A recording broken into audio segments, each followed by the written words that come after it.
Hello दोस्तों, क्या हाल चाल। मस्त मौजबार और होनी भी चाहिए। मैं गौरव धमीजा आज आपके लिए एक फिर वीडियो लेके आया हूँ। Chapter number 1 financial statements of a company. आज से पहले मैं 4 लेक्चर अपलोड कर चुका हूँ। आज की क्लास में जो लेक्चर अपलोड होगा वो है लेक्चर नंबर 5। हम अपने पिछले 4 लेक्चर्स में कुछ टॉपिक डिस्कस करके आए हैं बैलेंस शीट के शेड्यूल 3 पार्ट 1 के हिसाब से, जिसमें हम अपने 3 हेड पढ़ चुके हैं इक्विटी और लायबिलिटीज़ की। सबसे पहला हेड जो था वो था शेयर होल्डर्स फंड, फिर था share application money pending allotment, फिर नेक्स्ट था नॉन करंट लायबिलिटीज़ के अपने सब हेड पढ़ के आ चुके हैं। लेक्चर अपलोड करे हुए काफ़ी टाइम हो गया है, आप लोगों को भी रिवाइज नहीं होगा। मैं जितना भी टॉपिक अभी तक पढ़ा चुका हूँ एक बार उसकी रिवीजन करवा रहा हूँ। आप लोग अपने पास रजिस्टर सामने खोल के बैठ सकते हो और एक बार उसको रेफ़र कर सकते हो अपनी नोटिंग को। सबसे पहला हमने देखा था बैलेंस शीट के 2 सब हेड, मतलब 2 मेजर हेड होते हैं, एक इक्विटी एंड लायबिलिटीज़ और एक एसेट्स। इक्विटी एंड लायबिलिटीज़ के अपने 4 सब हेड हैं। सबसे पहला share holders fund. Shareholders fund में क्या आता है? सबसे पहला share capital. Share holders fund का अपना सब हेड क्या है? Share capital. शेयर कैपिटल के अंदर हमने देखा था हम कैसे प्रेजेंट करते हैं। सबसे पहला होता है ऑथोराइज कैपिटल। ऑथोराइज कैपिटल क्या होता है? कंपनी मैक्सिमम कितना पैसा शेयर्स को इशू करके रेज कर सकती है। उसके बाद आता था इशूड कैपिटल। इशूड कैपिटल क्या होता था? कंपनी ऑथोराइज कैपिटल में से कितने शेयर्स एक्चुअली पब्लिक को ऑफर करती है सब्सक्रिप्शन के लिए। फिर आता था सब्सक्राइब्ड कैपिटल। सब्सक्राइब्ड कैपिटल का क्या आता था? 2 part, subscribed and fully paid up, subscribed but not fully paid up. अगर मैंने पूरे पैसे मांगे और पूरे पैसे आ गए हैं, पूरा मांगा पूरा मिला, ये आता था subscribed and fully paid up में। अगर कोई भी कॉल्स इन अरियर्स का अमाउंट होता था, मतलब पूरा मांगा लेकिन पूरा नहीं मिला, जितनी कॉल्स ड्यू करी उतनी रिसीव नहीं हुई, अगर कोई भी कॉल्स इन अरियर्स का अमाउंट है तो वो आता था amount subscribe but not fully paid up में, जिसमें से एक अमाउंट माइनस होता था कॉल्स इन अरियर्स का और एक अमाउंट ऐड होता था शेयर फॉर फ्यूचर का। उसके बाद मैंने आपको बताया था प्रेजेंट करने के तरीके बता दिए थे। 2 कैपिटल और बताए थे। कॉल्ड अप कैपिटल, कंपनी जो फेस वैल्यू उसमें से कितना पैसा मांगती है। अगर 10 रुपये की फेस वैल्यू है, 10 रुपये की 10 रुपये कंपनी मांग लेती है तो called up 10। Paid up actually हम कितना अमाउंट पे कर देते हैं कॉल्ड अप कैपिटल में से। अगर मैं कॉल्स इन अरियर्स का अमाउंट माइनस कर दूं तो हमारा आ जाता है paid up capital.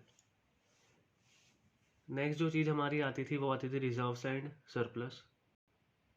Reserves and surplus के अंदर हमारे 8 क्या आते थे? रिजर्व्स के नाम आते थे जो मैंने आपको लर्न करवाए थे। सबसे पहले आता था कैपिटल रिजर्व्स। कैपिटल रिजर्व कब क्रिएट होता है?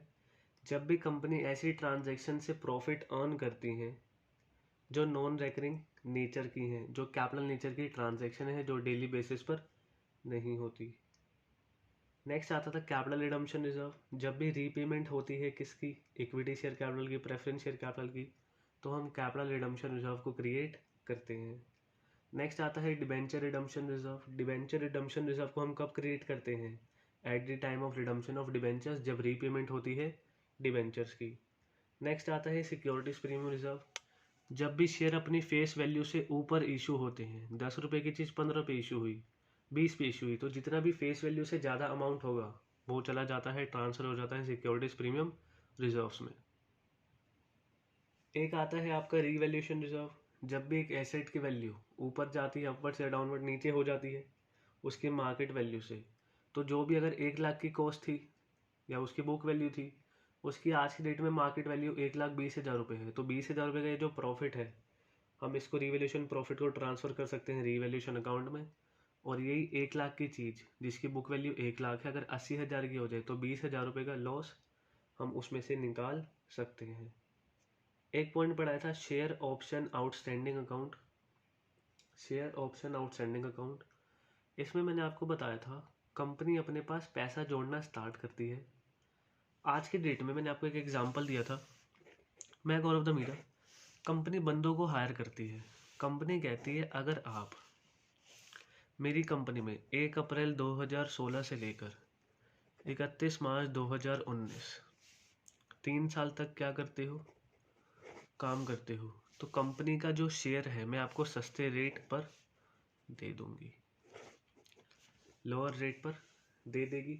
इसके लिए कंपनी आज पैसे जोड़ने स्टार्ट कर देती है। फॉर एग्जांपल 100 रुपये का शेयर है कंपनी कहती है मैं आपको फ्री में या 40 रुपये पे दे दूंगी, तो कंपनी जो बाकी 60 रुपये है वो खुद से जमा करने हैं। तो इसके लिए इसको ESOP, share option outstanding account या फिर एम्प्लॉय स्टॉक ऑप्शन प्लान भी बोलते हैं। लेकिन इस 3 साल के लिए एम्प्लॉय को अपनी घिसनी पड़ेगी, मतलब उसको काम करना पड़ेगा। अगर वो जॉब छोड़ के जाता है तो उसको शेयर यहाँ पर नहीं मिलेंगे। ये जो 3 साल का टाइम पीरियड होता है इसको बोलते हैं वेस्टिंग पीरियड।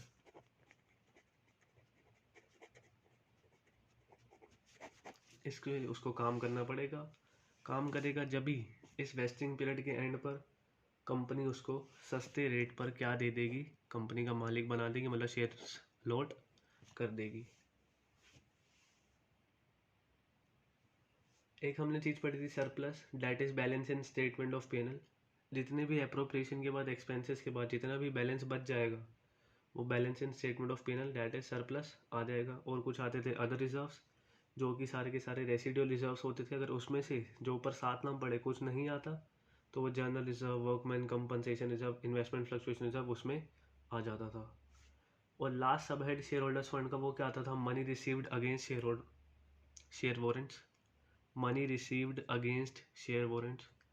कंपनी के पास जब भी ओवर सब्सक्रिप्शन आती है, फॉर एग्जांपल कंपनी ने 60,000 शेयर्स इशू करे, कंपनी के पास एप्लीकेशन आई 1 लाख शेयर्स की।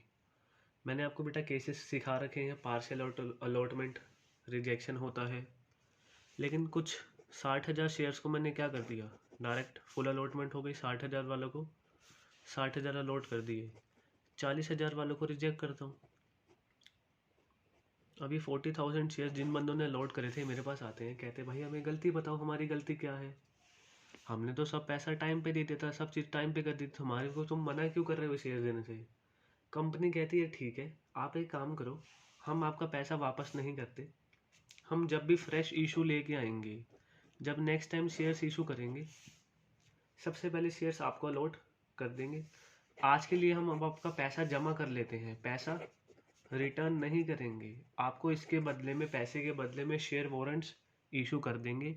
आप इन शेयर वारंट्स को हमारे पास फ्यूचर में लेके आना, फ्यूचर में लेके आओगे तो पहली हमारी प्रेफरेंस आपको ही शेयर्स इशू करने की रहेगी, हम दूसरे शेयर होल्डर्स को, पब्लिक को शेयर्स इशू नहीं करेंगे।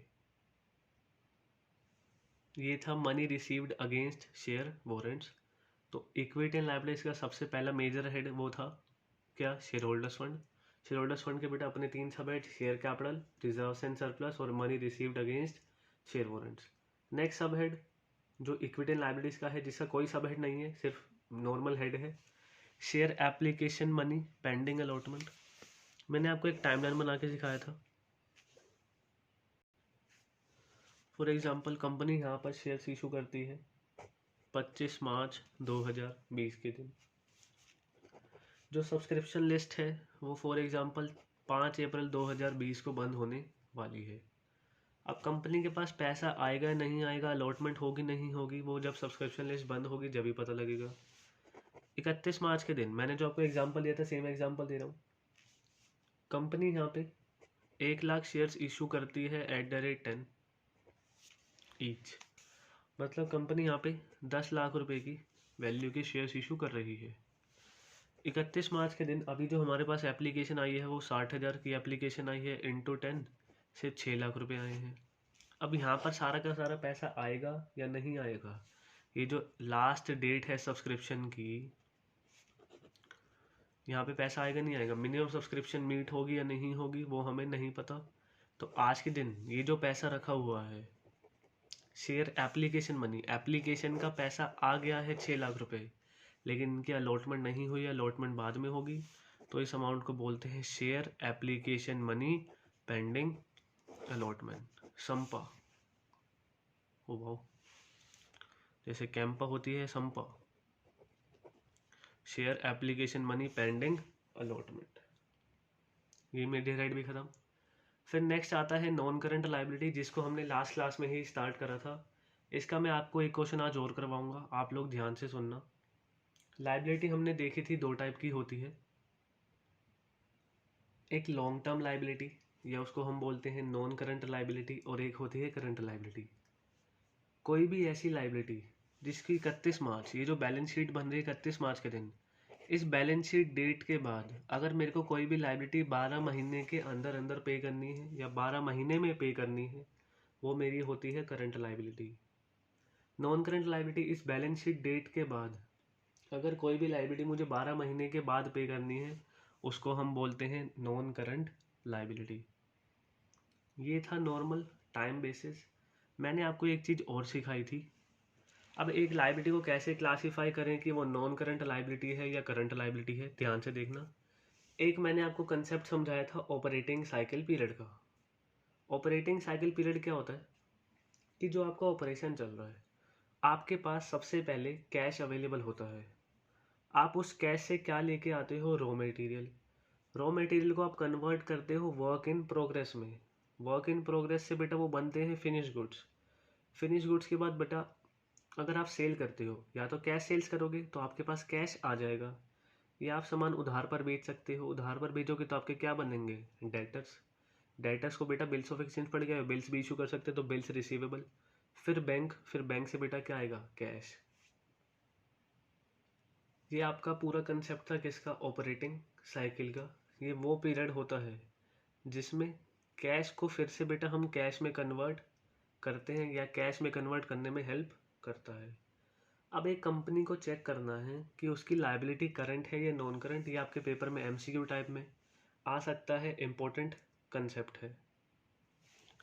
मैंने आपको बताया था अगर एक लायबिलिटी 2 टाइम लिमिट को पूरा करना है, सबसे पहले 31 मार्च से चेक करना है 12 मंथ्स। सबसे पहले 31 मार्च से आपको चेक करना है 12 महीने का पीरियड। इस 12 महीने के अंदर अंदर ध्यान से समझ लेना, इस 12 महीने के अंदर अंदर 12 महीने से कम की लायबिलिटी 12 महीने तक, ये लायबिलिटी हमेशा करंट ही रहेगी। अगर ये 12 महीने का टाइम पीरियड क्रॉस नहीं करती, ये 12 महीने तक ही रहती है, ये लायबिलिटी हमेशा करंट लायबिलिटी ही रहेगी। अब कैश में जो कन्वर्ट होगा बेटा, कैश आएगा, सामान आएगा। फॉर एग्जाम्पल आप पेन बनाते हो तो बेटा ये काम तो जल्दी हो जाएगा। आप कुछ और प्रोडक्ट बनाते हो, आप एसी बनाते हो, कब बनेगा कब बिकेगा। कोई गाड़ी बनाते हो, सामान कब आएगा, कब उसकी असेंबली होगी, कब फिर आपके पास कैश आएगा। इन सब में काफ़ी ज़्यादा टाइम पीरियड लग जाता है। तो industry to industry, seller to seller, manufacturer to manufacturer depend करेगा कि आपकी ऑपरेटिंग साइकिल कितनी बड़ी है। आप लोग उधार पर अगर सामान बेचते हो डेटर को, तो आपके क्रेडिटर्स भी होंगे। तो आपको ये लायबिलिटी जो चुकाने हैं, क्रेडिटर्स के बारे में बात कर रहे हैं, जो पैसा चुकाना है 12 महीने के बाद चुकाना है, पहले चुकाना है। अब आपको यहाँ पे 2 चीज़ें याद रखनी है। एक तो टाइम पीरियड 12 महीने और एक ऑपरेटिंग साइकिल पीरियड, कैश को बुलाने में, कन्वर्ट करने में। सपोज़ आपको 15 महीने लग जाते हैं, सपोज़ आपको 15 महीने लग जाते हैं। अगर मैं इस 12 महीने के लिमिट को और इस 15 महीने के लिमिट को, ये 15 महीने की ये लिमिट क्या है, ये यहाँ से यहाँ तक, ये मेरा ऑपरेटिंग साइकिल पीरियड है। अगर मैं इस 12 महीने के लिमिट को, 12 महीने से ज़्यादा की लाइबिलिटी है, तो वो नॉन करंट लाइबिलिटी बन सकती है। मैं फिर से बोल रहा हूँ, अगर एक लाइबिलिटी जिसकी पेमेंट 31 मार्च से 12 महीने के अंदर अंदर होगी तो करंट लाइबिलिटी। अगर 12 महीने के बाद होनी है तो वो नॉन करंट लाइबिलिटी बन सकती है, अगर वो इस 15 महीने के बाद भी आएगी, मतलब इस टाइम पीरियड के बाद, यहाँ तक भी वो क्या रहेगी? Current liability. लेकिन इस 31 मार्च से मैं कहता हूँ मैंने कोई लाइबिलिटी पे करनी है 20 महीने बाद, तो मेरी अब यहाँ पे ये नॉन करंट लाइबिलिटी बन जाएगी। नॉन करंट लाइबिलिटी कैसे बनेगी? सबसे पहले आपको चेक करना है क्या ये लाइबिलिटी जो 20 महीने की लाइबिलिटी है, क्या 12 महीने से ज़्यादा है? यस सर, नॉन करंट हो सकती है। पहली कंडीशन सेटिस्फाई हो गई। सर नॉन करंट कब होगी? अगर ये इस टाइम पीरियड से भी ज़्यादा होगी, ऑपरेटिंग साइकिल पीरियड से।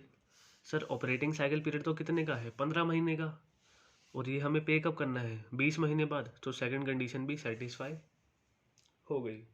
मैंने आपको कुछ बेटा एग्जाम्पल करवाए थे, मैं एक बार ध्यान से बताता हूँ, आप ध्यान से सुनना, एक बार समझाता हूँ। फॉर एग्जाम्पल पर्टिकुलर्स हैं, ये आपके हैं ट्रेड पेबल्स, ये आपका है एक्सपेक्टेड पेमेंट पीरियड, मतलब आपको जो पेमेंट उसकी कब करनी है। ये आपका है ऑपरेटिंग साइकिल पीरियड, और ये आपको बताना है आपकी जो लाइबिलिटी है वो कैसी होगी। मैं कहता हूँ पेमेंट पीरियड है 8 महीने का, पेमेंट पीरियड है 8 महीने का। ऑपरेटिंग साइकिल पीरियड है 10 मंथ्स का। क्या लाइबिलिटी करंट या नॉन करंट? अगर पेमेंट पीरियड 12 महीने से ज़्यादा का नहीं होगा, चाहे ऑपरेटिंग साइकिल पीरियड 100 महीने का भी क्यों ना हो जाए, ये लाइबिलिटी हमेशा करंट लाइबिलिटी ही रहेगी। जब तक ये पेमेंट पीरियड 12 महीने से ज़्यादा का नहीं होगा, वो लाइबिलिटी को हम नॉन करंट के बारे में सोच भी नहीं सकते हैं। सबसे पहली कंडीशन ही यही है कि पेमेंट पीरियड 12 महीने से ज़्यादा का होना चाहिए। उसको फिर हम नॉन करंट लाइबिलिटी बना सकते हैं अगर वो ऑपरेटिंग पीरियड से भी, ऑपरेटिंग साइकिल पीरियड से भी ज़्यादा होगी। सपोज ये फिर से है 8 महीने का और ये भी है 8 महीने का। क्या ये 12 महीने से ज़्यादा है? नहीं है। अभी भी ये क्या रहेगी? Current liability. Trade payable for example है ये 9 मंथ्स का, ये है 13 मंथ्स का। क्या 12 महीने से ज़्यादा है? नहीं है। फिर से क्या रहेगी? Current liability. मैं कहता हूँ ये 12 महीने का, ये 10 महीने का। क्या 12 महीने से ज़्यादा है? नहीं है। अभी भी 12 महीने ही है। तो जो भी लाइबिलिटी जिसकी पेमेंट हमें 12 महीने के अंदर अंदर करनी है या 12 महीने तक करनी है, वो हमेशा करंट लाइबिलिटी ही रहेगी। अगर ये 12 महीने से कम है या 12 महीने तक है, आपको ऑपरेटिंग साइकिल पीरियड को देखने की ज़रूरत भी नहीं है। आंखें बंद करके करंट लाइबिलिटी लिख देना।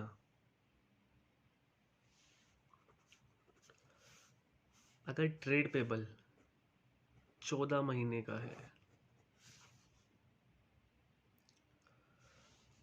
और ऑपरेटिंग साइकिल पीरियड 15 महीने का है, तो ये भी आपकी करंट लाइबिलिटी ही रहेगी। कैसे? आपको पेमेंट करनी है 12 महीने के बाद। सबसे पहली कंडीशन 12 महीने के बाद नॉन करंट लाइबिलिटी बन सकती है। क्या 12 महीने से ज़्यादा है payment period? Yes. Non current liability ये कब बनेगी? अगर ये ऑपरेटिंग साइकिल पीरियड से भी ज़्यादा होता। ऑपरेटिंग साइकिल पीरियड कितना है? 15 महीने, और ये कितना है? 14 महीने। तो ये भी करंट लाइबिलिटी, मतलब ये 12 महीने, ऑपरेटिंग साइकिल पीरियड कम हो, ऑपरेटिंग साइकिल पीरियड ज़्यादा हो, कम हो ज़्यादा हो। कम है तो चेक ही नहीं करना जी, भूल जाओ। ज़्यादा है, इस डेट से, इस 31 मार्च से इस दोनों को, इस गली को, इस गली को छोड़ के आएगी पहले 12 महीने को, फिर इसको। ठीक है, यहाँ नहीं देखना, यहाँ रुकना ही नहीं है, सीधा यहाँ से यहाँ पे जंप करना है। मतलब इस 12 महीने के टाइम पीरियड को भी क्रॉस करना है, इस ऑपरेटिंग साइकिल के पीरियड को भी टाइम को क्रॉस करना है। फिर वो जाके क्या बनेगी? Non current liability. तो 12 महीने का टाइम पीरियड तो कर दिया, लेकिन ऑपरेटिंग साइकिल पीरियड कितने का है? 15 महीने का। ये 14 महीने कंप्लीट हो गए, 15 महीने, लेकिन ऑपरेटिंग साइकिल पीरियड से पहले ही है, आगे तो गया ही नहीं। तो ये current liability. Sir non current कब बनेगी? पेमेंट पीरियड है 15 महीने का, ऑपरेटिंग साइकिल पीरियड है 13 महीने का। क्या 12 महीने को पेमेंट पीरियड को क्रॉस करा? हाँ भाई, 12 महीने को तो कर दिया। ऑपरेटिंग साइकिल पीरियड कितना? 13 महीने। 12 महीने 13 पीरियड, 13 महीने ये हो गए, ऑपरेटिंग साइकिल ये हो गया, और करंट लाइबिलिटी वाला ये हो गया। तो अब ये 15 महीने आ रहे हैं, तो दोनों को क्रॉस कर दिया, तो ये नॉन करंट लाइबिलिटी बन जाएगा।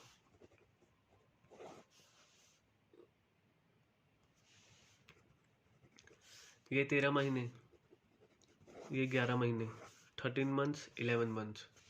सर 12 से ज़्यादा है? बिल्कुल है।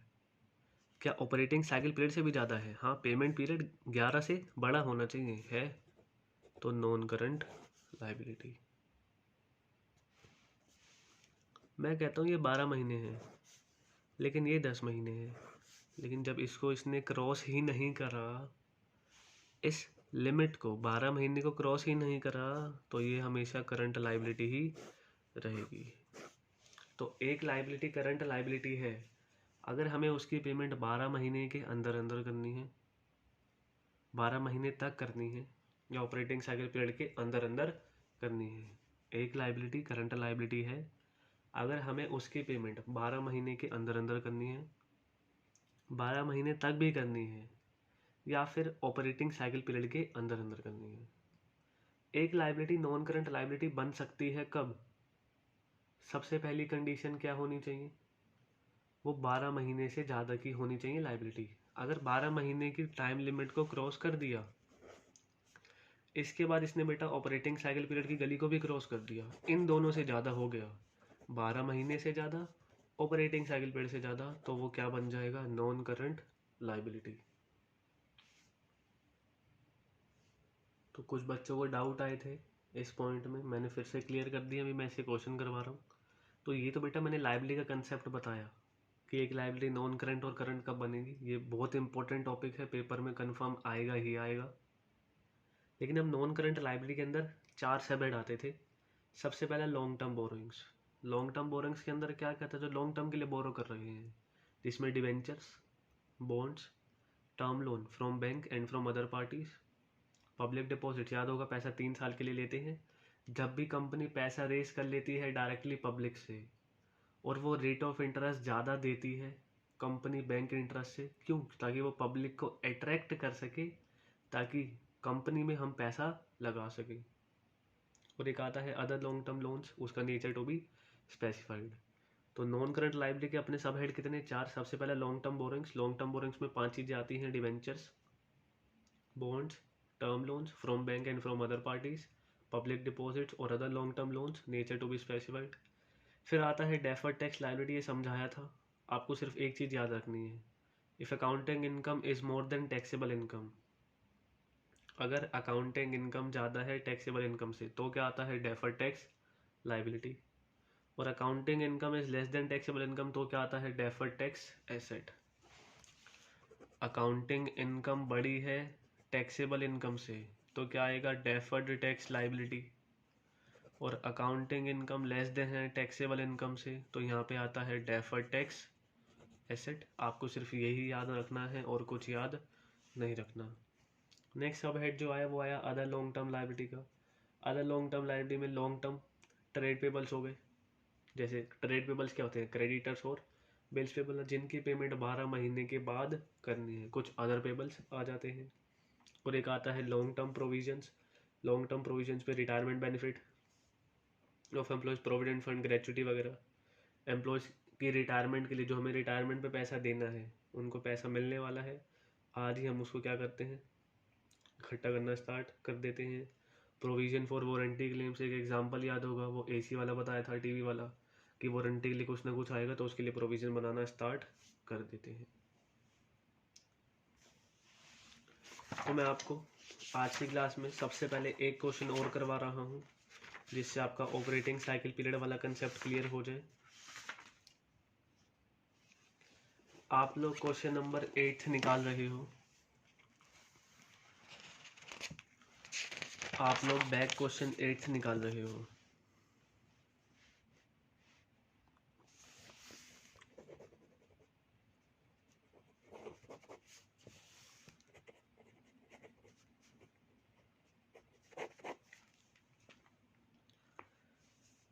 Page number 1.57, question number 8, state giving reasons whether trade payables are classified as current liability or non current liability in the balance sheet of a company। और इम्पोर्टेंट मार्क कर लेना आप इस क्वेश्चन को। As per schedule 3 of the companies act 2013 in the following cases, आपको बताना है कि ये जो ट्रेड पेबल है ये कैसे क्लासीफाई होंगे, करंट लाइबिलिटी की तरह या नॉन करंट लाइबिलिटी की तरह, बैलेंस शीट में जो कंपनी की स्केड्यूल 3 के हिसाब से बन रही है। केस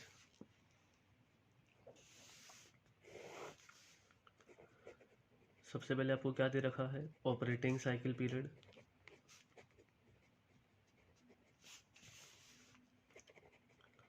मंथ्स में गिवन है।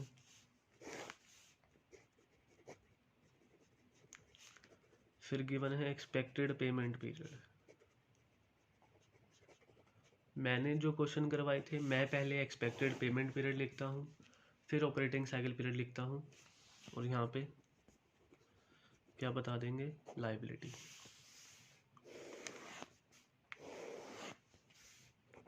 केस 1, ऑपरेटिंग साइकिल पीरियड है 10 मंथ्स और एक्सपेक्टेड पेमेंट पीरियड है 11 मंथ्स।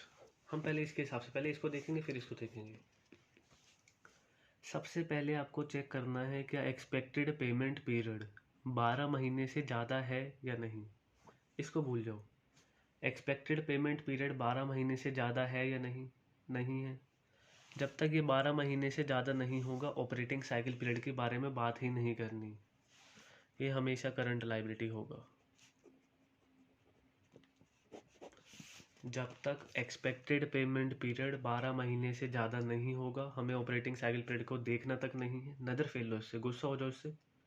ये 11 महीने है, 12 महीने से ज़्यादा नहीं है, ये करंट लायबिलिटी ही रहेगा। केस 2, ऑपरेटिंग साइकिल पीरियड कितना, 10 मंथ्स, एक्सपेक्टेड पेमेंट पीरियड कितना, 12 मंथ्स। फिर से चेक करो, एक्सपेक्टेड पेमेंट पीरियड 12 महीने से ज़्यादा है, सर 12 महीने है ना, 12 महीने से ज़्यादा होगा जब ही नॉन करंट के बारे में सोचेंगे। 12 महीने से ज़्यादा नहीं है, 12 महीने तक ही है, ऑपरेटिंग साइकिल पीरियड को फिर से नहीं देखना, हम नाराज हैं इससे।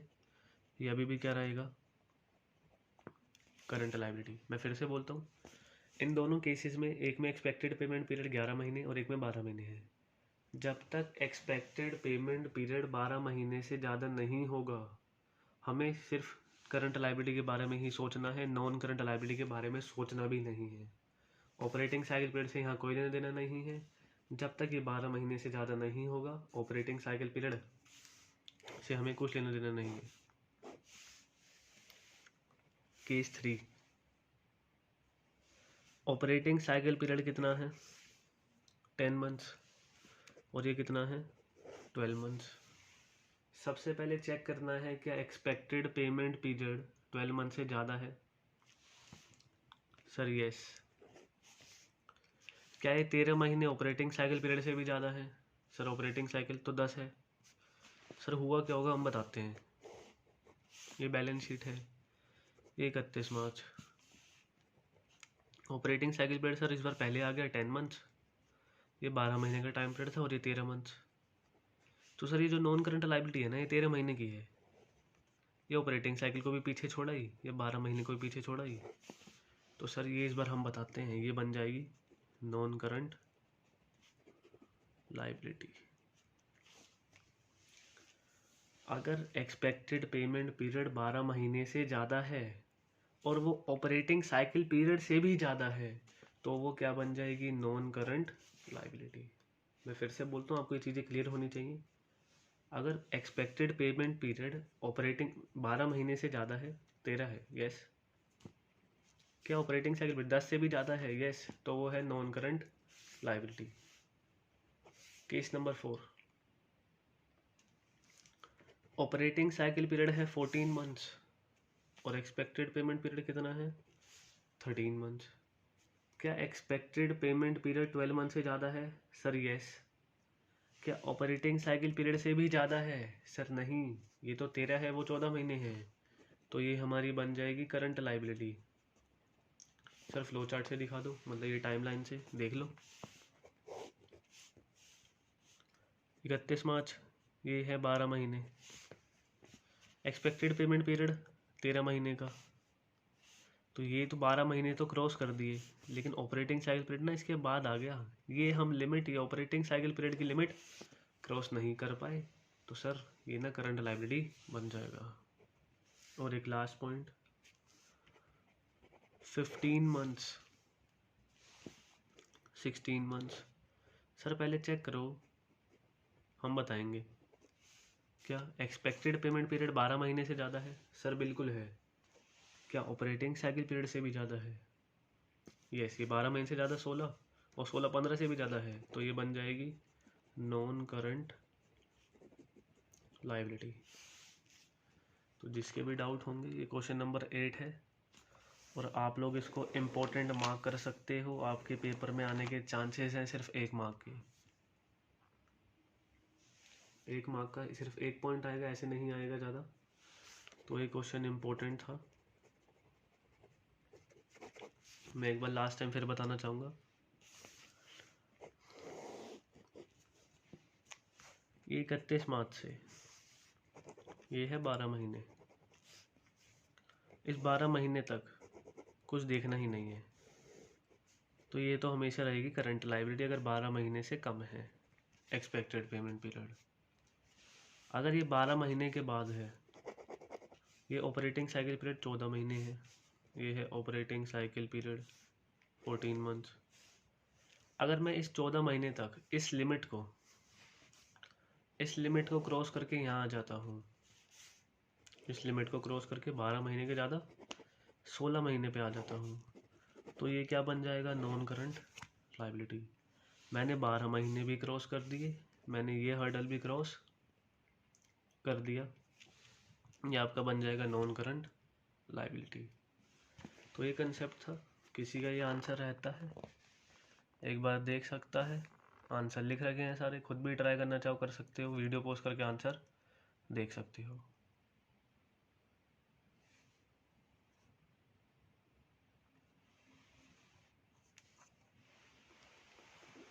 तो आज की क्लास में मैंने आपको सारी चीज़ें क्लियर करवा दी हैं। तो सर क्या आज की क्लास ख़त्म? नहीं बेटा, क्लास ख़त्म नहीं हुई है। अच्छा, एक चीज़ और बता देता हूँ। अगर हम ऑपरेटिंग साइकिल पीरियड को आइडेंटिफाई नहीं कर पाते हैं, हमें कुछ नहीं दे रखा है, तो हम उसको एज्यूम कर लेंगे कि वो 12 महीने का ही है। ध्यान रखना इस चीज़ को। अगर हम ऑपरेटिंग साइकिल पीरियड को आइडेंटिफाई नहीं कर पाते हैं तो हम एज्यूम कर लेंगे कि वो जो ऑपरेटिंग साइकिल पीरियड है वो 12 महीने का है।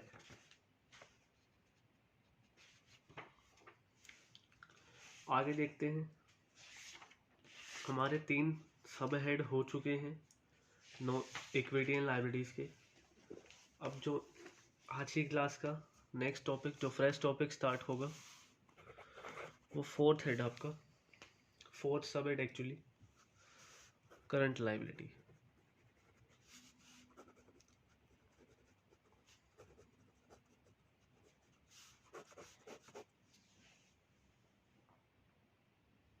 तो अब हमें पता है करंट लायबिलिटी क्या होती है। कोई भी लायबिलिटी जिसकी पेमेंट 12 महीने के अंदर 12 महीने तक या फिर ऑपरेटिंग साइकिल पीरियड के अंदर ऑपरेटिंग साइकिल पीरियड से पहले करनी है, वो हमारी करंट लायबिलिटीज होती है।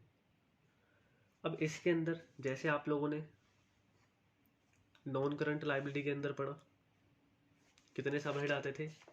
4। कौन कौन से सब हेड आते थे? Long term borings, deferred tax liabilities, other long term liabilities और लॉन्ग टर्म प्रोविजन।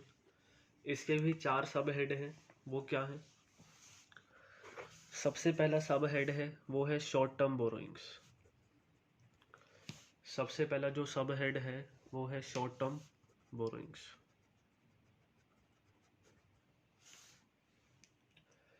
जो नेक्स्ट आता है, आपने लॉन्ग टर्म बोरिंग्स पढ़ा था, यहाँ पे शॉर्ट टर्म बोरिंग्स। वहाँ पढ़ा था डेफर्ड टैक्स लायबिलिटी, यहाँ पर है ट्रेड पेबल्स। फिर आपने पढ़ा अदर लॉन्ग टर्म लायबिलिटी, तो यहाँ पे आ जाएगा अदर करंट लायबिलिटी।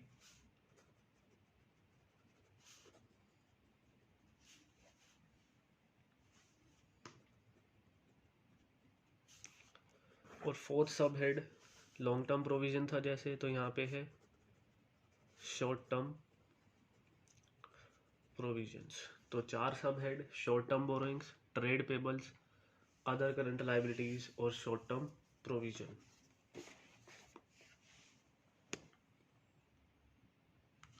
तो अब एक एक चीज को डिटेल में देखते हैं। सबसे पहला क्या है?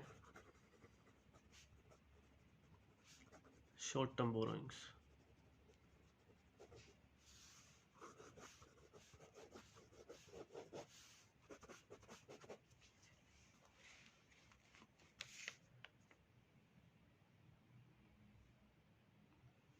शॉर्ट टर्म बोरिंग्स कंपनी की वो बोरिंग्स हैं जिसकी पेमेंट ड्यू होगी 12 महीने के अंदर अंदर बैलेंस शीट डेट से या फिर with in the period of operating cycle. मतलब एक शॉर्ट टर्म बोरोइंग्स कब आएगी अगर जिसकी पेमेंट बैलेंस शीट डेट से ऑपरेटिंग साइकिल पीरियड के अंदर अंदर या फिर 12 महीने के अंदर अंदर हमें क्या करनी है, पे करनी है। अब एक जो बोरोइंग है वो शॉर्ट टर्म है, लॉन्ग टर्म है, वो डिपेंड करती है बेटा उस टाइम बोरोइंग की डेट पर। आज मैं पैसा बोरो कर रहा हूँ सामने वाले बंदे से, वो कहता है भाई 10 महीने के अंदर अंदर पे कर दियो, तो 10 महीने के अंदर अंदर पे करने में मेरी शॉर्ट टर्म बोरोइंग है। क्योंकि जिस दिन मैं बोरोइंग कर रहा हूँ, जिस दिन लोन ले रहा हूँ, मुझे पता है मुझे 10 महीने के अंदर अंदर ही पे करने हैं। वो लोन जैसे रीपेबल ऑन डिमांड हो गए। तो इसके अंदर क्या क्या चीज़ें आती हैं? सबसे पहला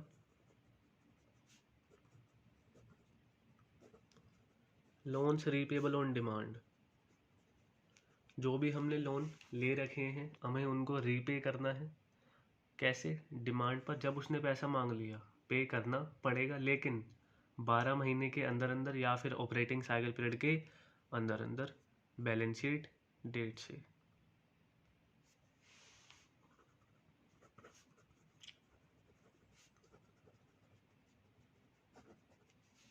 नेक्स्ट आता है बैंक ओवरड्राफ्ट और कैश क्रेडिट फ्रॉम बैंक्स। ये सब आप लोग 11th क्लास में पढ़ के आए हो। बैंक ओवरड्राफ्ट क्या होता है? कंपनी में जितना भी बैलेंस रखा हुआ है, कंपनी का बैंक बैलेंस जितना भी है, हम उससे ज़्यादा क्या कर सकते हैं, विड्रॉ कर सकते हैं। और कैश क्रेडिट एक टाइप का कैश लोन होता है एक कंपनी को। कैश क्रेडिट टाइप का कैश लोन होता है कंपनी को, हमारी करंट लाइबिलिटी है, ज़्यादा लॉन्ग टर्म टाइम के लिए नहीं मिलता, शॉर्ट टर्म बोरिंग से जो हम बोरो कर रहे हैं। तो शॉर्ट टर्म बोरिंग्स क्या है? वो बोरिंग्स कंपनी की जिसकी पेमेंट ड्यू होगी within 12 months from the date of balance sheet, within 12 months from the date of balance sheet और within period of operating cycle। अब एक बोरिंग शॉर्ट टर्म है, लॉन्ग टर्म है, कब डिटरमाइन होगी? डेट ऑफ बोरिंग पर। उसी जैसे लोन्स रिवेबल ऑन डिमांड है, 12 महीने के अंदर अंदर पे होंगे, ऑपरेटिंग साइकिल पीरियड के अंदर अंदर पे होंगे, वो शॉर्ट टर्म बोरिंग के अंदर आएगा। शॉर्ट टर्म बोरिंग के अंदर आपकी 5 चीज़ें आती हैं। सबसे पहला लोन्स रिपेबल ऑन डिमांड। ऐसे लोन जो बेटा अगर सामने वाली पार्टी ने मांग लिया तो मुझे आज पे करना पड़ेगा जिस टाइम उसने मांग लिया है। बैंक ओवरड्राफ्ट, बैंक ओवरड्राफ्ट आपको पता है जितना पैसा पड़ा है बैंक में उससे ज़्यादा विड्रॉ कर लेना। और ये ओवरड्राफ्ट फैसिलिटी सिर्फ बिजनेसमैन को ही मिलती है, हम जैसे नॉर्मल सेविंग्स अकाउंट वालों पे नहीं होता, करंट अकाउंट पर ही अवेलेबल होती है। और कैश क्रेडिट कंपनी से, कंपनी को कैश लोन मिल जाता है बैंक से। एक आता है लोन फ्रॉम अदर पार्टीज।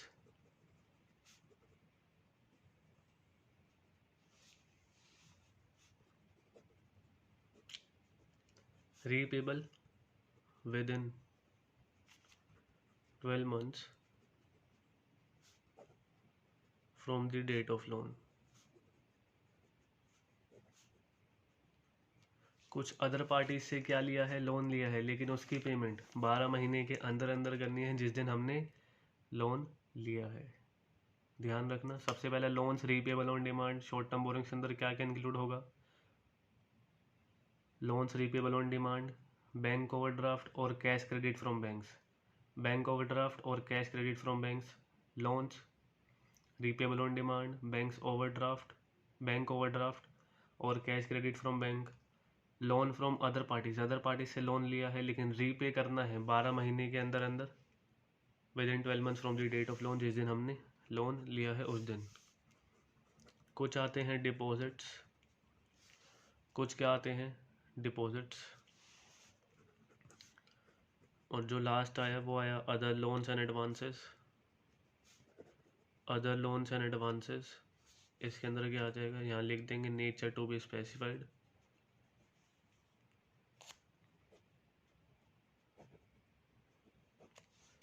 तो शॉर्ट टर्म बोरिंग्स के अंदर आपकी 4-5 चीज़ें इंक्लूड होंगी। सबसे पहला loans repayable on demand, loans repayable on demand, bank overdraft और cash credit from banks, bank overdraft और cash credit from banks. Next आता है loans, loan from other parties, loan लिया अदर पार्टीज से, repayable within 12 months from the date of loan. कुछ deposits और other loans and advances, nature to be specified. तो ये चीज़ थी शॉर्ट टर्म बोरिंग्स की।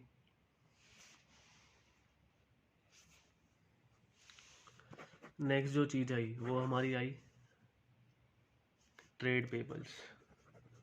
नेक्स्ट जो सब हेड आया हमारा करंट लायबिलिटी का, वो क्या आया? Trade payables. ट्रेड पेबल्स आपको पता है क्या होता है? Creditors plus bills payable. जब भी हम कोई क्रेडिट ट्रांजैक्शन में एंटर करते हैं, मतलब हम किसी से उधार पर सामान खरीद रहे हैं, तो ट्रेड पेबल क्या है? Amount payable against purchase of goods and services taken in the normal course of business. Taken in the normal course of business.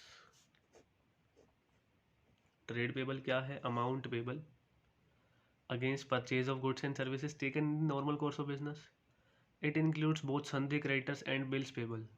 मतलब अब ये नॉर्मल कोर्स ऑफ बिजनेस क्या था? फॉर एग्जाम्पल, मेरा काम है शू मैन्युफैक्चरिंग का, मैं शूज़ बनाता हूँ।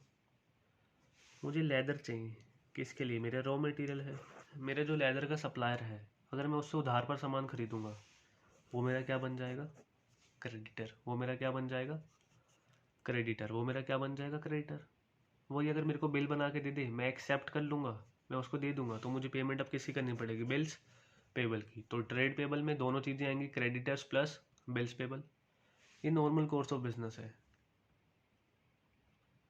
मैं कहता हूँ, मेरी कंपनी में एक एम्प्लॉय काम करता है जिसकी मैंने अभी सैलरी नहीं दी है। 50,000 रुपये सैलरी ड्यू हो गई, पे नहीं करी, ये क्या हो गई? Outstanding salary. तो ये ट्रेड पेबल के अंदर क्रेडिट परचेजेस, क्रेडिटर्स के अंदर नहीं आएगा। सामान थोड़ी खरीदा है, सर्विसेज नहीं, यहाँ पर नहीं आएगा, ये क्रेडिटर्स के अंदर नहीं आएगा। ये हमारा आउटस्टैंडिंग एक्सपेंस है, ये अदर करंट लायबिलिटी का पार्ट है, यहाँ पे नहीं जाएगा। फॉर एग्जाम्पल, कंपनी बेटा एक ब्रोकर से क्या बिकवाती है? फिक्स्ड एसेट बिकवाती है। फॉर एग्जाम्पल, आप अपना कोई घर बेचते हो, आप लोग अपना कोई घर बेचते हो, उस पर ब्रोकर आएगा, प्रॉपर्टी डीलर आएगा, वो कहता है कमीशन लगेगी 50,000 रुपये। आपने भी कमीशन पे नहीं करी, आप कह रहे हो मैं अभी कमीशन बाद में पे कर दूंगा, फीस पे नहीं करी उसकी। तो जब बाद में पे करोगे, ड्यू हो गई, पे नहीं करी, तो बेटा वो जो आउटस्टैंडिंग फीस है वो हमारे क्रेडिटर्स ट्रेड पेबल का पार्ट नहीं है, वो अदर करंट लायबिलिटी के अंदर शो होगा। तो करंट लायबिलिटी क्या है? जिसकी पेमेंट हमें करनी है 12 महीने के अंदर अंदर, 12 महीने तक, या फिर ऑपरेटिंग साइकिल पीरियड के अंदर अंदर। इसके 4 sub head: short term borrowings, trade payables, other current liabilities और short term provision. Short term borrowings के अंदर कितनी चीज़ें आएंगी? 5। सबसे पहले loans repayable on demand, loans repayable on demand, bank overdraft and और cash credit from banks, bank overdraft और cash credit from banks. Loan from other parties repayable within 12 month from the date of loan. Loan लिया है कुछ other parties से, repay करना है 12 महीने के अंदर अंदर जिस दिन लोन लिया है। कुछ डिपॉजिट्स, कुछ अदर लोन्स एंड एडवांसेस जिसका नीचे स्पेसिफाई करना है।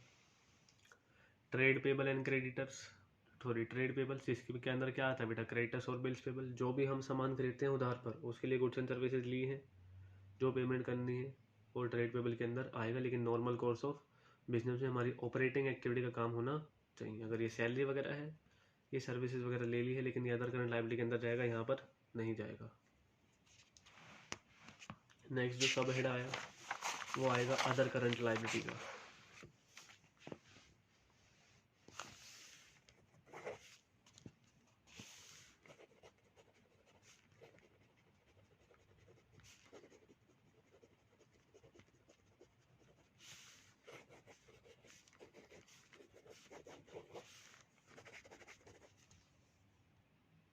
अदर करंट लायबिलिटीज के अंदर आपकी 10 चीज़ें आती हैं, कुछ इसके मेन चीज़ें हैं। सबसे पहले देखते हैं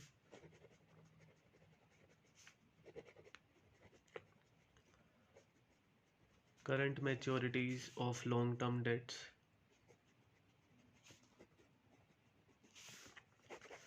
current maturity of long term date, अब ये क्या है? करंट मतलब हाल ही में, मैच्योरिटीज मतलब जिसकी पेमेंट अभी करनी है, मैच्योरिटी डेट आने वाली है किसकी? लॉन्ग टर्म डेट्स की। बेटा जो भी ही चीज़ें करंट लायबिलिटी के अंदर जो हम शो कर रहे हैं, जितनी भी चीज़ें आ गई शॉर्ट टर्म बोरिंग्स और ट्रेड पेबल के अंदर, उसके अलावा जितनी भी चीज़ें हैं वो सब आती हैं अदर करंट लायबिलिटी के अंदर। अदर करंट लायबिलिटी के अंदर जो भी चीज़ें करंट लाइबिलिटीज़ में, टोटल करंट लाइबिलिटीज़ में से शॉर्ट टर्म बोरोइंग्स और ट्रेड पेबल के अंदर आ गई तो ठीक है, नहीं आई तो वो आएगी अदर करंट लाइबिलिटी के अंदर। सबसे पहला आया current maturities of long term date. For example बात सुनना, डिवेंचर्स, डिवेंचर्स हमारी लॉन्ग टर्म बोरोइंग होती है। डिवेंचर्स हमारी क्या होती है? लॉन्ग टर्म डेट होते हैं।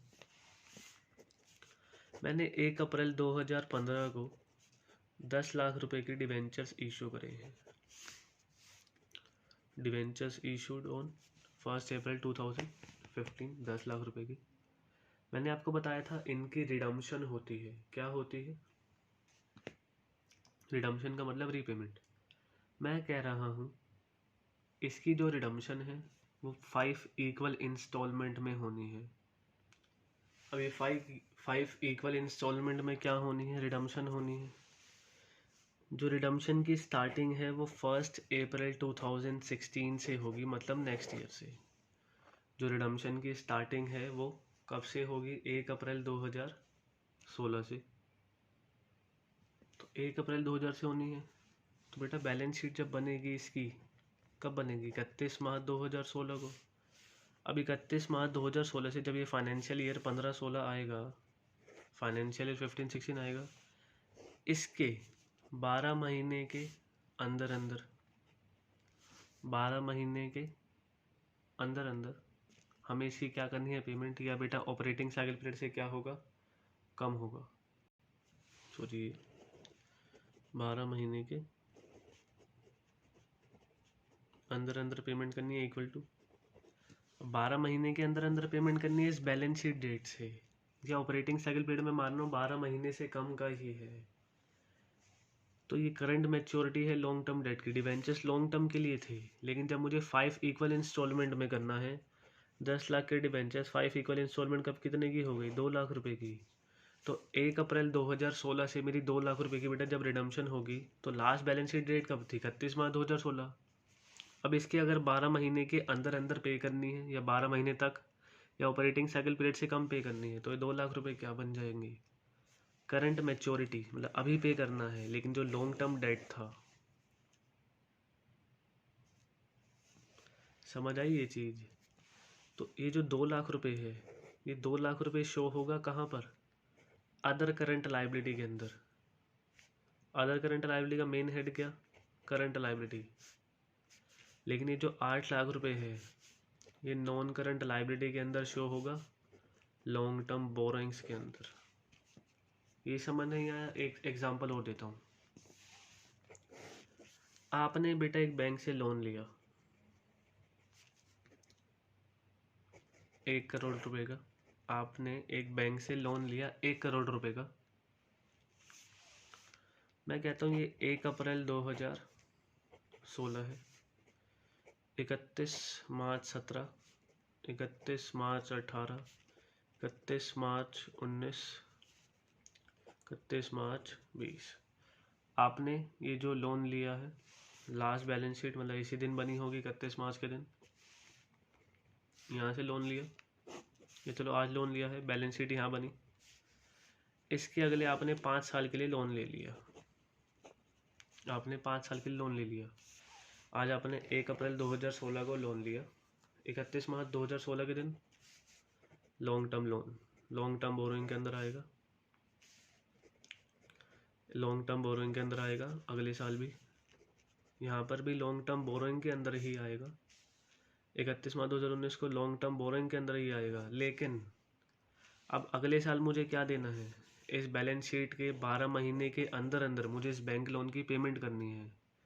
तो लास्ट बैलेंस शीट डेट से अगर मुझे कोई भी लाइबिलिटी की पेमेंट करनी है 12 महीने के अंदर अंदर, एक ऐसा लॉन्ग टर्म लोन, बेटा लॉन्ग टर्म लोन था, लेकिन जिस साल पेमेंट होगी लास्ट बैलेंस शीट डेट से देखो, अगले साल जब पेमेंट होती है तो 12 महीने का टाइम ही बचा है, या ऑपरेटिंग साइकिल पीरियड से कम का टाइम बचा है। तो ये करंट मैच्योरिटी है। इस साल मैच्योरिटी होगी लॉन्ग टर्म डेट की। पहले लॉन्ग टर्म था, इस 4 साल तक लॉन्ग टर्म। यहाँ पर बेटा फिर वो क्या बन जाएगा? वो हमारा अदर करंट लाइबिलिटी के अंदर current maturity of long term debt. तो current liability other current liabilities के अंदर बेटा current maturity of long term debt क्या है? Current maturity of long term debts that is amount due to be paid within 12 months of the date of balance sheet.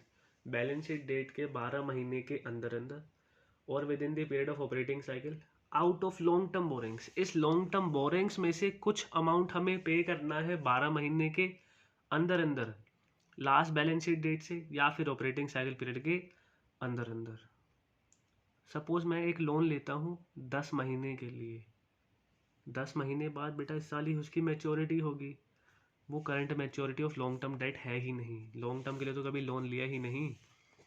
10 महीने के लिए कोई loan लिया, ये हमारा शॉर्ट टर्म बोरोइंग है, ये हमारा शॉर्ट टर्म बोरोइंग है, शॉर्ट टर्म के लिए बोरो करा।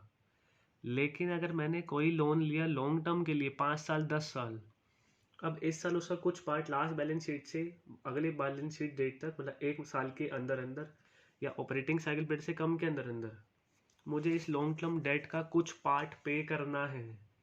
जैसे 10 लाख के डिबेंचर्स इशू करे 1 अप्रैल 2015 को, इसकी रिडम्पशन 5 इक्वल इंस्टॉलमेंट में होनी है, इसकी रिडम्पशन 5 इक्वल इंस्टॉलमेंट में होनी है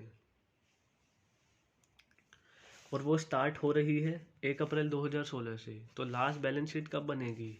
31 मार्च 2016, 15-16 की। इसके 12 महीने के अंदर अंदर या इक्वल या ऑपरेटिंग साइकिल पीरियड से कम कम। यहाँ से जो 2 लाख रुपए है ना, ये मेरा क्या बन जाएगा? Current maturity of long term date.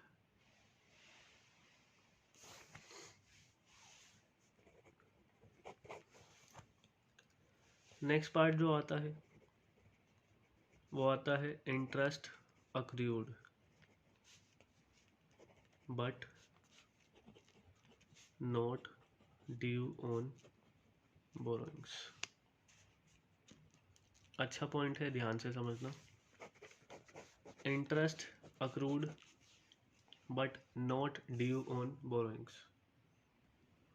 अब ये interest due but interest accrued but not due on borrowings क्या है? बेटा सपोज हमने एक लोन ले रखा है 10 लाख रुपए का, जिसका जो इंटरेस्ट है एक जाता है 30 जून को, फिर जाता है 31 दिसंबर को। सबसे पहला जो है जो इंटरेस्ट ड्यू होता है वो 30 जून को, नेक्स्ट इंटरेस्ट ड्यू होता है 31 दिसंबर को। 30 जून को इंटरेस्ट ड्यू हुआ, पे कर दिया, 31 जून को हो पे कर दिया। नेक्स्ट इंटरेस्ट जो ड्यू होगा वो 30 जून को होगा, नेक्स्ट इंटरेस्ट जो ड्यू होगा वो 30 जून को होगा। लेकिन इस बीच में एक डेट आएगी 31 मार्च। अब 31 दिसंबर से लेकर 31 मार्च तक 3 महीने का टाइम पीरियड, और 31 मार्च से लेकर 30 जून तक 3 महीने का टाइम पीरियड। हम अपने पास जो बुक्स ऑफ अकाउंट्स बनाते हैं हम अक्रूवल कंसेप्ट को लेकर करते हैं। अब आप खुद देखो, जो इंटरेस्ट है लोन पर इस 3 महीने के अंदर अंदर जब हम बुक्स क्लोज करेंगे इस 3 महीने का भी कुछ इंटरेस्ट बनता होगा। सपोज मैंने 10 लाख का लोन ले रखा है, 10 लाख का 10% पर एनम पर, तो यहाँ पे 6/12, तो ये आ जाएगा 50,000। 50,000 का इंटरेस्ट ही कहाँ बनेगा? यहाँ पर 10 लाख का 10%, 1 लाख 6 महीने के लिए 1 जनवरी से मान लो। अब नॉर्मल सी एक बात देखो, अगला जो इंटरेस्ट ड्यू होगा वो 30 जून को होगा, अगला जो इंटरेस्ट ड्यू होगा वो 30 जून को होगा। लेकिन इस 31 मार्च के दिन भी तो 3 महीने का कुछ ना कुछ इंटरेस्ट बना होगा जो अक्रू हुआ होगा। लेकिन ड्यू कब होगा? 30 जून को। 31 मार्च के दिन 10 लाख रुपए के ऊपर 10% 3 महीने का कुछ ना कुछ इंटरेस्ट बनता है। वो कितना है? 25,000। तो ये 25,000 क्या है? इंटरेस्ट अक्रूड, इंटरेस्ट अक्रू हो गया, लेकिन जो ड्यू है वो 30 जून को ही होगा। तो हम बुक्स ऑफ अकाउंट्स में आज की डेट में 25,000 रुपये की अपनी लाइबिलिटी दिखा देंगे कि इंटरेस्ट अक्रू हो गया, लेकिन जो ड्यू है बोरोइंग्स पर वो कब होगा? 30 जून को। लेकिन हम आज के दिन 25,000 रुपये का इंटरेस्ट अपनी अदर करंट लाइबिलिटी के अंदर शो कर देंगे। तो interest accrued but not due on borings क्या है कि बुक्स ऑफ अकाउंट्स के अंदर हम अक्रूवल एजम्पशन फॉलो करते हैं, अक्रूवल कंसेप्ट फॉलो करते हैं। कोई भी हमने लोन लिया, अगर वो बैलेंस शीट डेट के बीच में आता ही है उसकी इंस्टॉलमेंट, जो भी इंटरेस्ट पे करना है 31 दिसंबर है, तो बेटा ये जनवरी से लेकर मार्च तक का इंटरेस्ट कितना बनेगा, ये जैन टू मार्च तक का इंटरेस्ट कितना बनेगा, 25,000 रुपये। ये हम बैलेंस शीट के अंदर अदर करंट लायबिलिटी के अंदर दिखा देंगे। हाँ, ड्यू कब होगा, 30 जून को। तो interest accrued but not due on borrowings, तो आज हम इसको शो कर देंगे। तो 25,000 रुपये है interest due but not due on borings. Interest accrue हो गया है लेकिन ड्यू नहीं हुआ, ड्यू 3 महीने बाद होगा, लेकिन हम अक्रूवल एजम्पशन फॉलो करते हैं, अक्रूवल कंसेप्ट फॉलो करते हैं, तो 31 मार्च के दिन हम पहले ही लायबिलिटी दिखा देंगे। नेक्स्ट, थर्ड पॉइंट, बस ये ही बड़े बड़े से हैं, एक लास्ट पॉइंट, बाकी सब छोटा सा ही है। पॉइंट ये भी छोटे ही हैं, बस कंसेप्ट समझाना है। Interest accrued and due on borrowings. Interest accrue भी हो गया, ड्यू भी हो गया बोरोइंग्स पर। अब इसका मतलब क्या है, देखो फिर से मैं बात करता हूँ। 30 जून, 31 दिसंबर, यहाँ पर क्या आएगा 31 मार्च, और यहाँ पे क्या आएगा 30 जून। जो हमने लोन लिया था यहाँ पर इंटरेस्ट ड्यू हुआ, पे कर दिया, यहाँ हुआ। यहाँ पर ये जो पॉइंट था ये क्या था, इंटरेस्ट। ये जो यहाँ पे पॉइंट आएगा, ये यहाँ पे जो पॉइंट पढ़ा हमने, interest accrued but not due on borrowings, क्योंकि ड्यू कब होना है 30 जून को, ड्यू ऑन बोरोइंग्स। सपोज अब बेटा 30 जून आ गई, मैंने 3 महीने का इंटरेस्ट तो अपने बुक्स ऑफ अकाउंट्स में पहले ही दिखा दिया होगा कि भाई मेरी लायबिलिटी है। ये क्या दिखाया होगा, इंटरेस्ट अक्रू हो गया लेकिन ड्यू नहीं हुआ था। 30 जून के दिन इंटरेस्ट अक्रू भी हो जाएगा and due on borings, due भी हो गया एंड ड्यू ऑन बोरोइंग्स। लेकिन इस दिन मेरे पास पैसे नहीं है पे करने के, मैं पैसे पे नहीं कर रहा। तो अगर इस दिन इंटरेस्ट अक्रू भी हो गया, ड्यू भी हो गया, लेकिन अगर मैं पे नहीं करता तो मुझे पे करना है, तो ये करंट लायबिलिटी के अंदर, अदर करंट लायबिलिटी के सबहेड के अंदर आएगा। Interest accrued but not due on borings क्या है कि हम अपनी बुक्स ऑफ अकाउंट्स में दिखा रहे हैं 3 महीने का इंटरेस्ट जो अक्रू हो गया लेकिन ड्यू नहीं हुआ, ड्यू 30 जून को होगा। 30 जून को जब वो इंटरेस्ट ड्यू भी हो गया, मतलब सामने वाले कह रहे हैं भाई पैसे दे दो, लेकिन अब मैं पैसे पे नहीं कर रहा, तो वो अदर करंट लायबिलिटी के अंदर आएगा, वो मेरी लायबिलिटी बन जाएगी। फॉर एग्जाम्पल मैं आप लोगों को पढ़ाता हूँ, आप लोगों ने मेरे से को fees advance they the. For example जैसे लोन के पॉइंट ऑफ व्यू से ना समझना, अगर ऐसे समझना है, आप लोगों ने मुझे 1 जनवरी के दिन फीस एडवांस दे दी। ये क्या है 31 जनवरी। आपने मेरे को फीस यहाँ पे दी, बेटा वैसे मेरे लिए इनकम रिसीव्ड इन एडवांस है, नेक्स्ट पॉइंट पढ़ाऊंगा।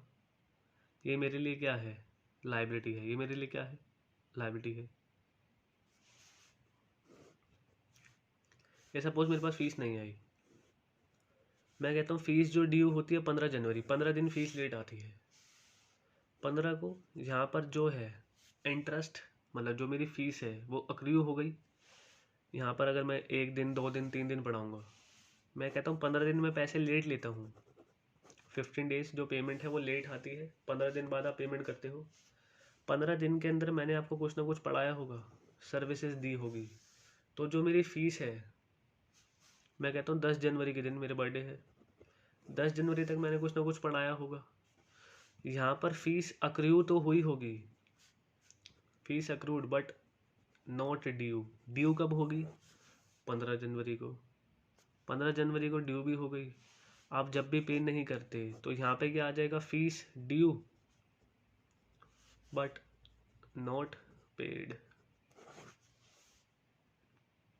तो ये चीज़ ध्यान रखना, जो है interest accrued and due on borrowings हो, interest accrued and due on borrowings हो, interest accrued but not due on borrowings हो, दोनों ही अदर करंट लायबिलिटी का पार्ट है, दोनों ही अदर करंट लायबिलिटी का पार्ट है। तो अदर करंट लायबिलिटी में सबसे पहली चीज़ क्या आती है, current maturity of long term debt. क्या आती है, current maturity of long term debt. फिर क्या आता है, interest accrued but not due on borrowings, interest accrued but not due on borrowings. फिर आता है interest accrued and due on borrowings. फिर आता है इनकम रिसीव्ड इन एडवांस, मतलब आपने कोई अभी सर्विसेज प्रोवाइड करनी है। अगर मैं 1 जनवरी को फीस रिसीव कर लूँ, अगर मैंने कोई भी क्लासेस नहीं दी तो मेरे लिए वो क्या बन जाएगा, इनकम रिसीव्ड इन एडवांस। मतलब आपने कोई भी ऐसा पैसा एडवांस में रिसीव कर लिया है जिसकी सर्विसेज या गुड्स जो आपको अभी बेचने बाकी, आपको सर्विसेज अभी देनी बाकी है, तो इसी को हम बोलते हैं अनअर्न्ड इनकम। जिसकी इनकम आपने क्या कर ली है, रिसीव कर ली, लेकिन अर्न नहीं करी है, तो ये भी हमारी अदर करंट लायबिलिटी का पार्ट है, ये भी हमारी अनकरंट लायबिलिटी का अदर करंट लायबिलिटी का पार्ट है। सबसे पहली चीज़ क्या आती है अदर करंट लायबिलिटी के अंदर, current maturity of long term debts, current maturity of long term dates. फिर आता है interest due, interest accrued but not due on borings, interest accrue हो गया, ड्यू नहीं हुआ, उसकी ड्यू डेट बाद में है, लेकिन हम बैलेंस शीट डेट पहले आ गई तो हम 3 महीने का इंटरेस्ट खुद ही दिखा देंगे। फिर अगले 3 महीने बाद जब इंटरेस्ट ड्यू हो गया, पे नहीं करता, तो interest accrued and due on borings. Income received advance, कोई भी पैसा रिसीव कर लिया जिसकी सर्विसेज अभी देनी बाकी है।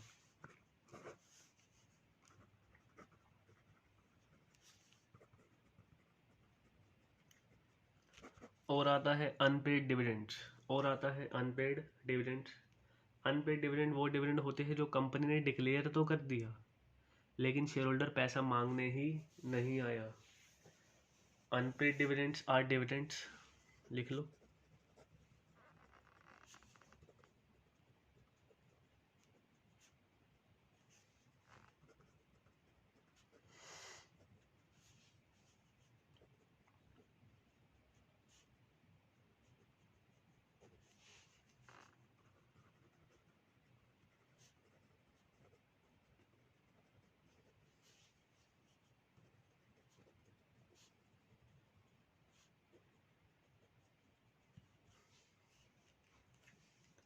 Unpaid dividends are the dividends declared but they remain unclaimed by the shareholder। unclaimed है, अभी उन्होंने क्लेम नहीं करा, उन्होंने पैसा नहीं लिया है, तो ये भी हमारी लाइबिलिटी है, हमें उनको डिविडेंड पे करना है, और ये अदर करंट लाइबिलिटी के अंदर आएगा। कहाँ पर आएगा, अदर करंट लाइबिलिटी के अंदर।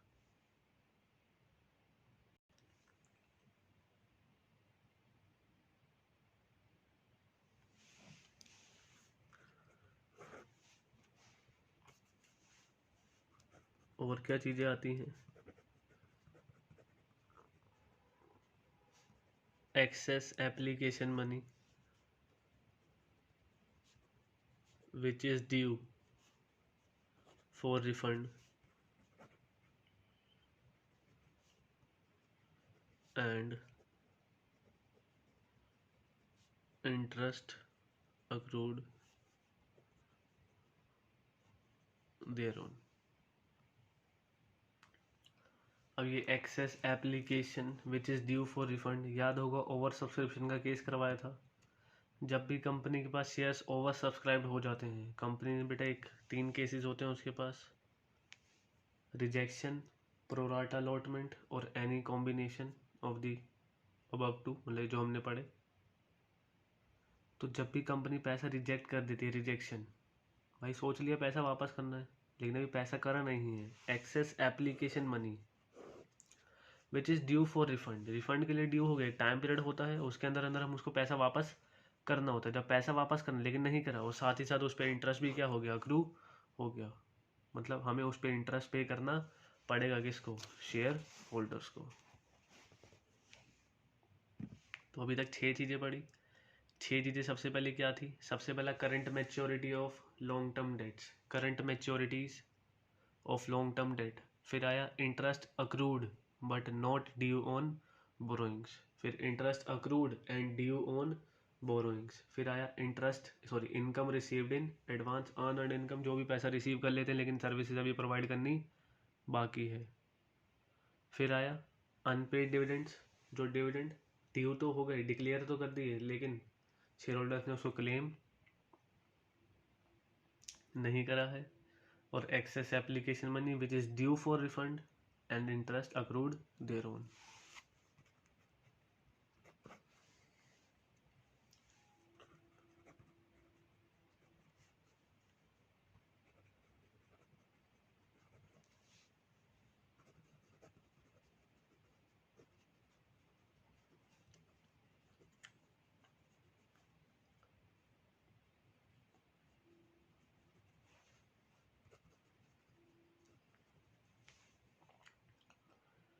अनपेड मैच्योर डिपॉजिट, जो डिपॉजिट से जो पैसा ले रखा है अनपेड, अभी पे नहीं करे, तो अनपेड मैच्योर डिपॉजिट्स मतलब मैच्योरिटी पर जो डिपॉजिट का पैसा है वो ड्यू हो गया है, वो बेटा पैसा मांग रहे हैं लेकिन हम पैसा पे नहीं कर रखे हैं और उस पर इंटरेस्ट भी ड्यू मतलब आउटस्टैंडिंग हो गया है।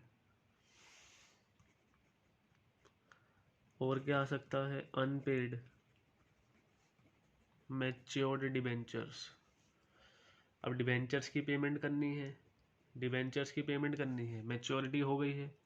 फॉर एग्जांपल 6 साल के डिबेंचर्स थे, 6 साल के डिबेंचर 6 साल का टाइम पर निकल गया, पैसा उनको पे करना है, अभी नहीं कर रहे, तो unpaid mature debentures. Mature debentures का मतलब जितने टाइम के लिए पैसा लिया था वो मैच्योरिटी आ गई है और उस पर इंटरेस्ट भी ड्यू हो गया है, तो ये भी हमारी अदर करंट लायबिलिटी का पार्ट है।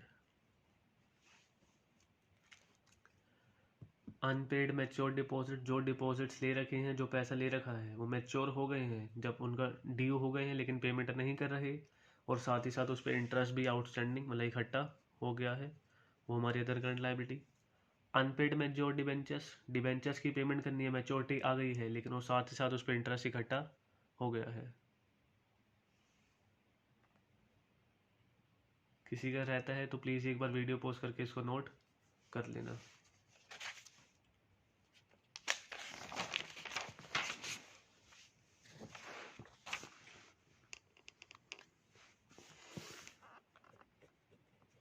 Second last point, calls in advance. ये इम्पोर्टेंट है, पेपर में काफ़ी बार आगे जा चुका है। कॉल्स इन एडवांस क्या होता है?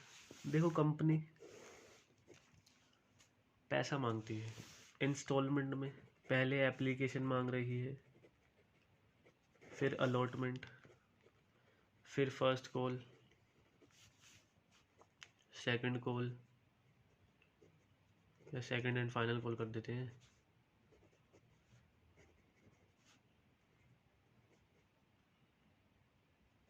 ये सेकंड एंड फाइनल कॉल है, मतलब कंपनी 4 इंस्टॉलमेंट में पैसा मांग रही है। एक शेयर होल्डर है, एप्लीकेशन पे बेटा इस पर पे करना है 3, इस पर पे करना है 2, इस पर पे करना है 3, इस पर पे करना है 2।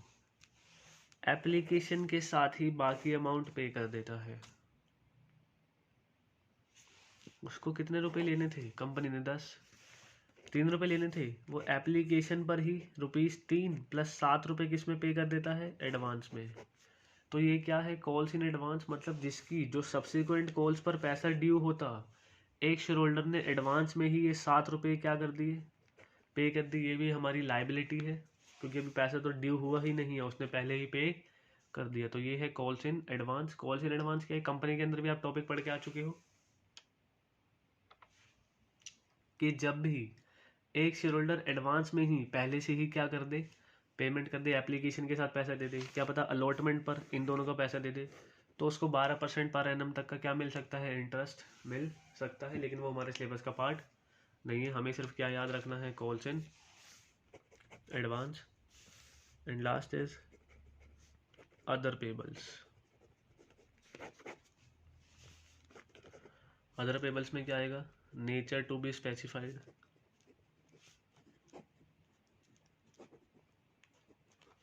अदर पेबल्स में आएगा nature to be specified.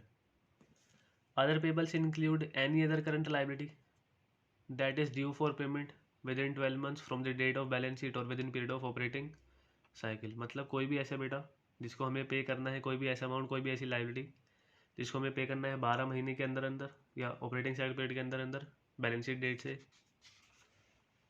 Which ever is longer, जो बेटा ज़्यादा टाइम पीरियड होगा, 12 महीने ज़्यादा है, जो भी ज़्यादा होगा। एग्जाम्पल लिख सकते हो, आउटस्टैंडिंग एक्सपेंसेस, कोई भी खर्चा, जैसे मैंने वो सैलरी वाला एग्जांपल दिया था कि एम्प्लॉयज़ की सैलरी ड्यू होगी लेकिन पे नहीं करा, ये अदर पेबल्स के अंदर आएगा। Provident fund payable, provident fund का पैसा है एम्प्लॉयज़ का, आपने अभी पे करना है। Employees state insurance payable, ESI payable, इसका पैसा पे करना है, ये सब इसके अंदर आ सकता है।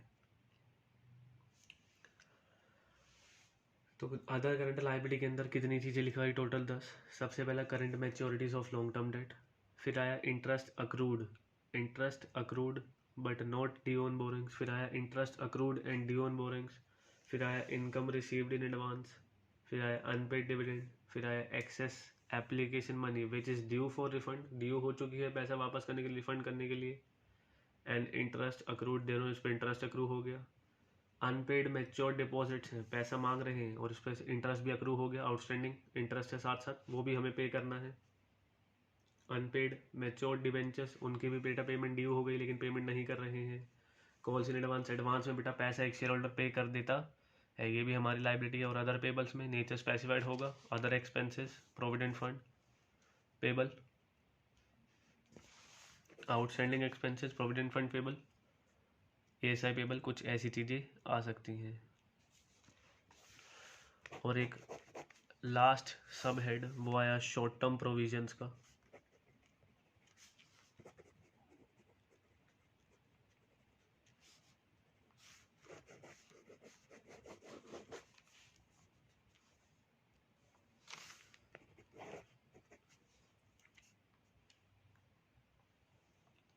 बेटा जो प्रोविजन होते हैं, प्रोविजन और लाइबिलिटी में डिफरेंस होता है।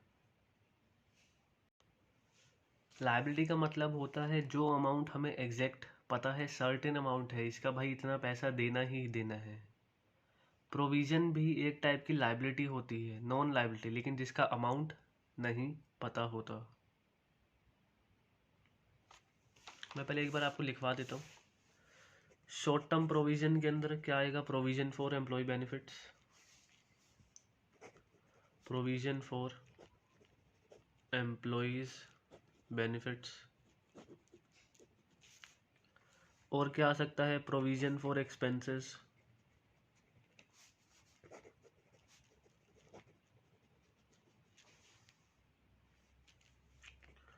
और क्या आ सकता है, provision for tax,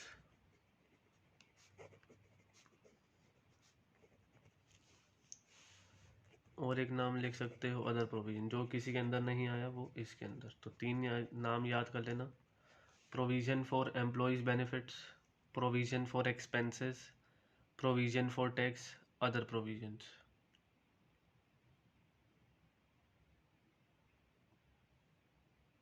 short term provision के अंदर क्या आ सकता है, provision for employees benefits, provision for expenses, provision for tax, other provisions. एक चीज़ देखना,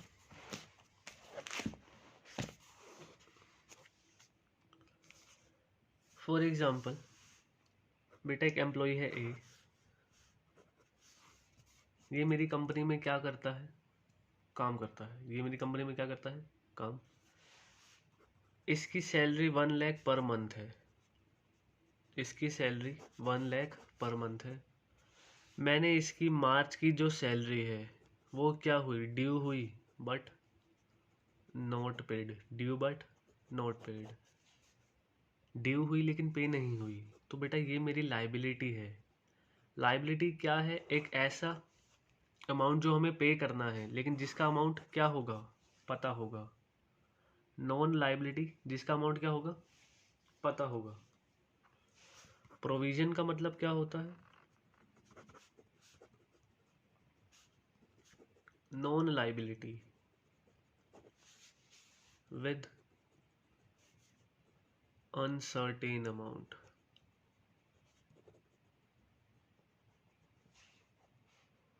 non liability with uncertain amount.